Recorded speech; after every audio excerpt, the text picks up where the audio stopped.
जय हिंद दोस्तों, कैसे हो आप लोग। आशा करता हूँ आप लोग अच्छे होंगे और अपनी तैयारी में मस्त होंगे।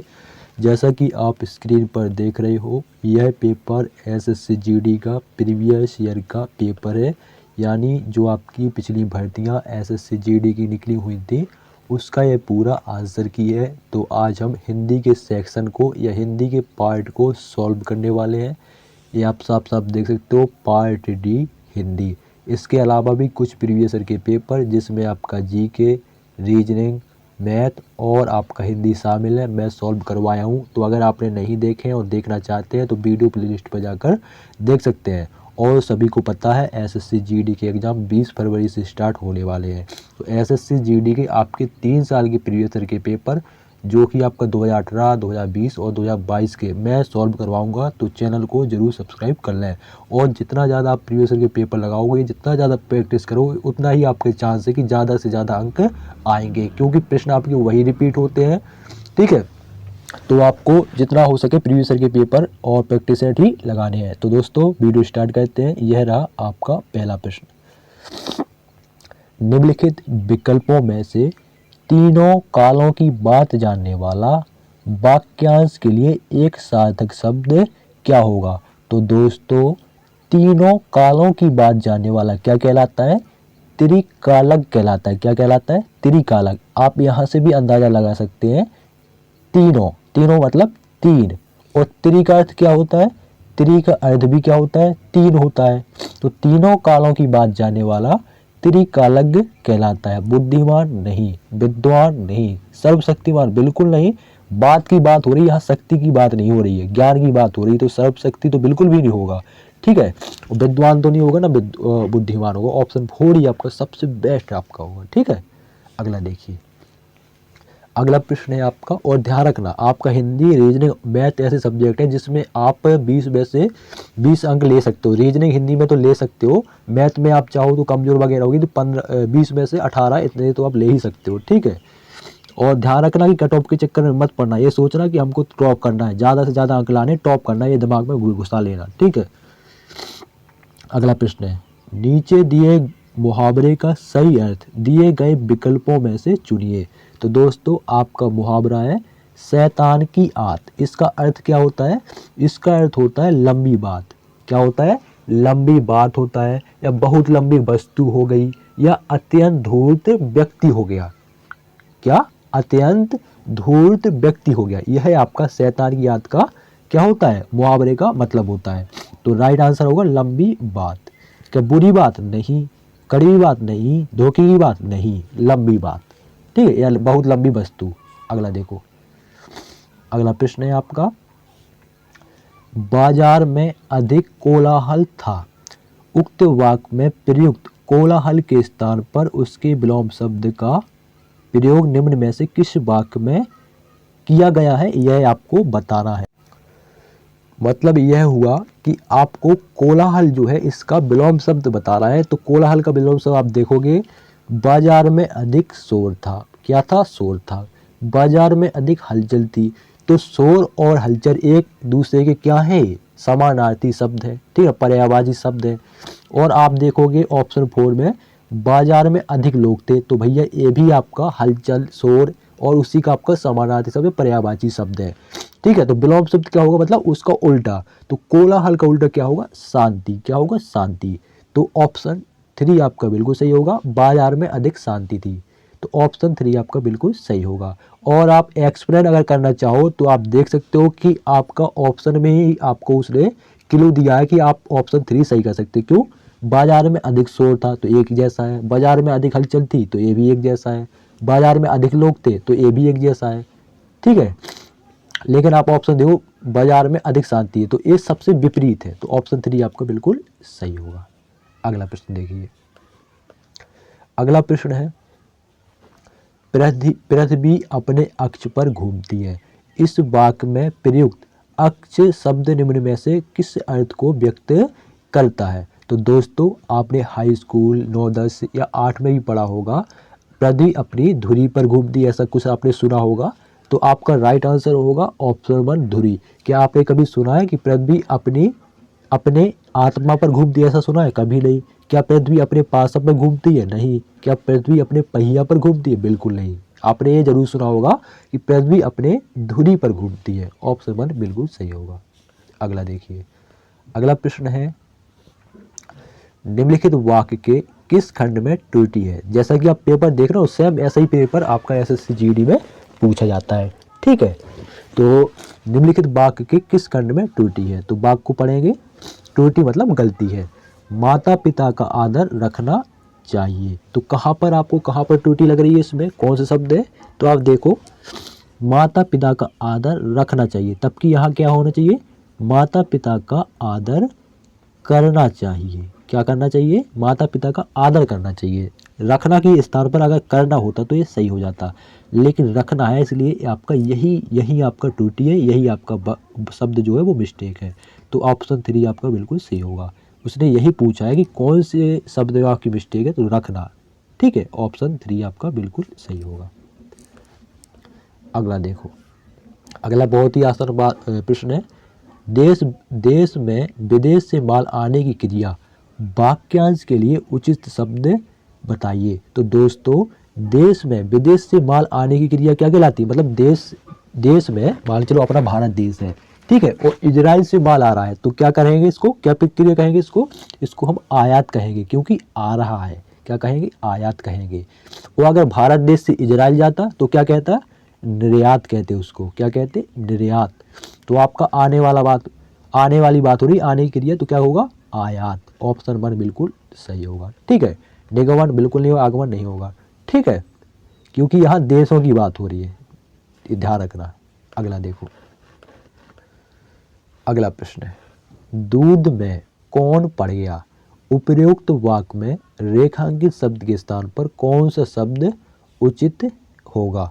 तो मतलब ये है कि आपका ये जो रेखांकित शब्द कौन है, इसके स्थान पर आपके 4 ऑप्शन दिए गए हैं। 4 ऑप्शन में से कौन सा सबसे बेस्ट बैठेगा वो आपको इसमें चुनना है।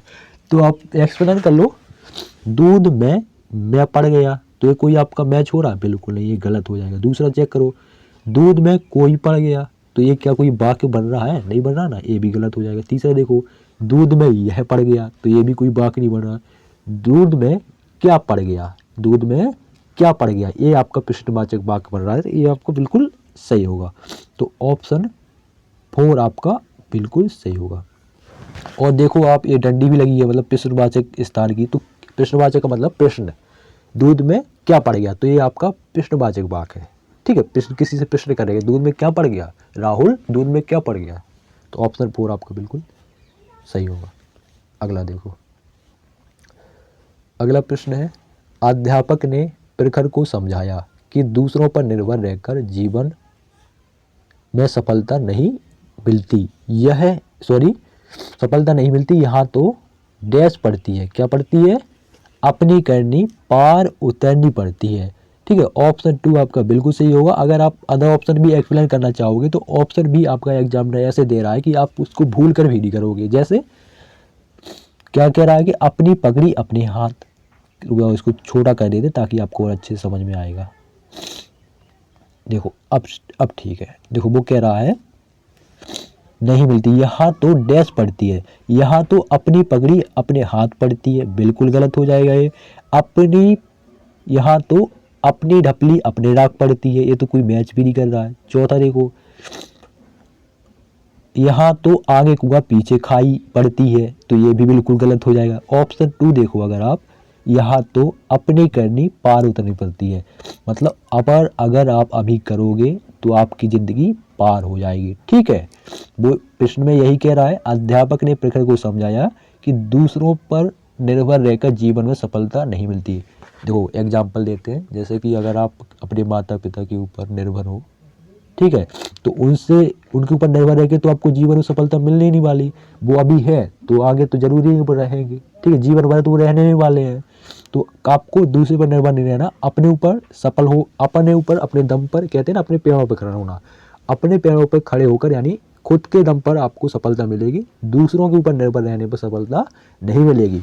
अपनी करनी मतलब खुद करोगे पार उतरनी, अपन खुद करोगे तो आप पार लग जाएगी, आपकी नैया पार हो जाएगी। ऑप्शन 2 बिल्कुल सही होगा। अगला देखो, अगला प्रश्न है, निम्नलिखित में से किस वाक्य में विशेषण संबंधी अशुद्धि है? विशेषण संबंधी उसने बोला है, तो देखो वह एक भले आदमी है। ऑप्शन आप चारों पढ़ लोगे, उसमें आपको समझ में आ जाएगा कि ये भैया ये सही है। देखो हम चारों ऑप्शन पढ़ते हैं।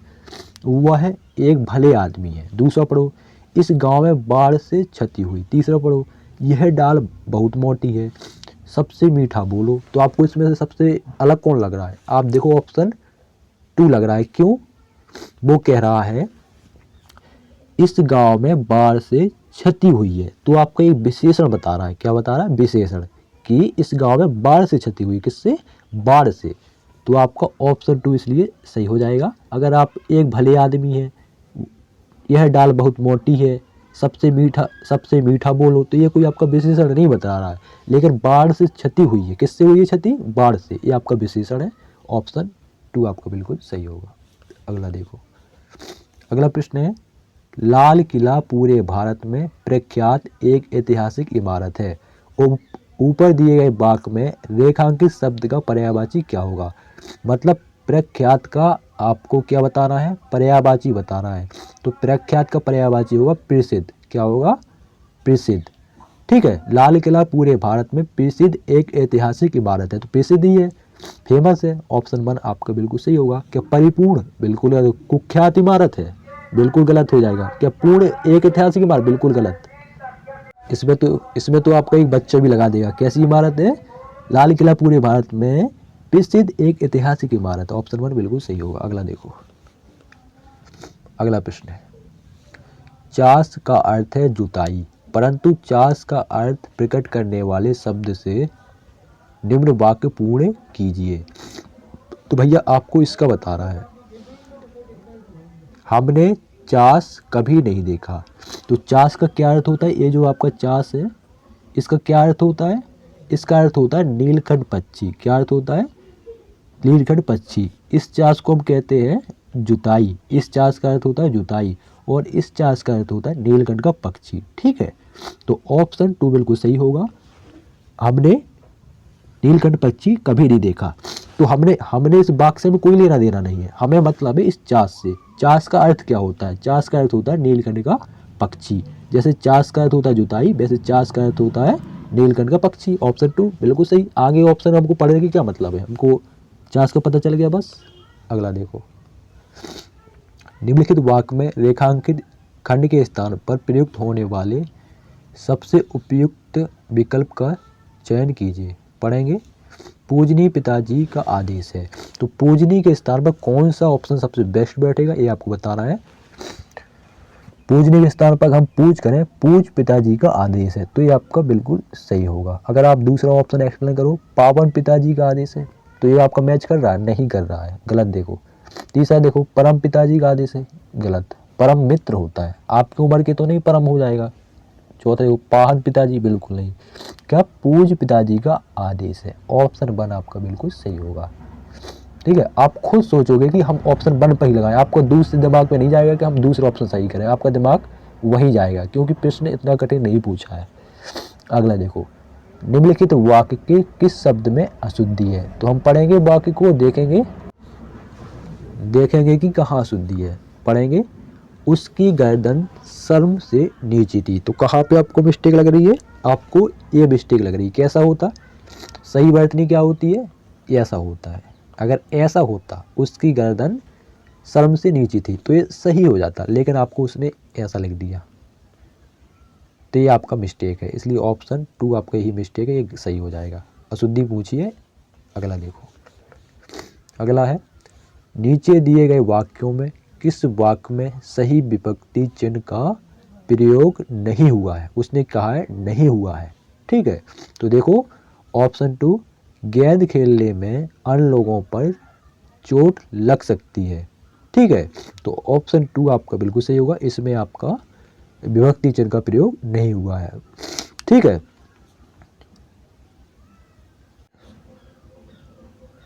अगला प्रश्न देखेंगे। सॉरी, ये थोड़ा छोटा हो गया, 1 मिनट। हाँ, ये था 15वां आपका। देखो 15वां प्रश्न है आपका, जिसके आने, सॉरी 1 मिनट, जिसके आने की तिथि ना हो, वाक्यांश के लिए सार्थक शब्द है। तो जिसके आने की तिथि ना हो उसे कहते हैं अतिथि, मेहमान। पता नहीं कब आ जाए, कोई भरोसा है कि कब आ जाए, तो उसे क्या कहते हैं, अतिथि, मेहमान। ऑप्शन 4 बिल्कुल सही होगा। अग्रज, सबसे बड़ा जो भाई होता है उसे अग्रज कहते हैं। अगला देखो, अगले जो आपके प्रश्न है वो है आपके गद्यांश, और 5 अंक के आपके गद्यांश पूछे जाते हैं और इसमें आपका लॉजिकल चेक किया जाता है, आपका माइंडनेस, आपकी तर्क शक्ति क्या कहती है, उसी के हिसाब से आपका ये प्रश्न का उत्तर पूर्ण होता है। तो देखो पढ़ेंगे हम। होली का त्योहार प्रति वर्ष डैश माह की पूर्णिमा को मनाया जाता है। तो कब होता है होली का त्यौहार, तो दोस्तों फागुन। कब होता है होली का त्यौहार प्रति वर्ष फागुन मास में। कब, कौन से महीने में आता है, फागुन मास के महीने में आता है, मतलब फागुन महीने में आता है। ऑप्शन 1 बिल्कुल सही होगा, ये तो आसान था। अगला देखो, पूर्णिमा की रात्रि को डैश का दहन होता है, किसका, होलिका दहन होता है। सभी को पता होगा होलिका दहन होता है। क्या रावण का दहन होता है, नहीं। मेघनाथ नहीं, सूर्पनखा नहीं, होलिका, समझ गए। अगला देखो, अगला प्रश्न है आपका यहाँ से, दहन होता है, याद हो। सभी डैश बुलाकर एक दूसरों पर रंग डालें। सभी भेदभाव बुलाकर, क्या, सभी भेदभाव बुलाकर या सभी बुराई बुलाकर, तो बुराई तो ऑप्शन में है नहीं, तो सभी भेदभाव बुलाकर एक दूसरे पर रंग डालते हैं। तो ऑप्शन 4 आपका बिल्कुल सही होगा। आप देखते हो होली में कोई आपका बुराई नहीं होता, कहते हैं होली है भाई होली है, बुरा न मानो होली है। अगला देखो, अगला है यहाँ से, रंगों का पर्व होली डैश दृष्टि से विशेष महत्व रखता है। तो कौन सी दृष्टि से, पौराणिक दृष्टि से। कौन सी, पौराणिक दृष्टि से विशेष महत्व रखता है। ठीक है, अगला देखिए, अगला है, इस दिन शत्रु भी अपनी डैश बुलाकर मित्र बन जाते हैं।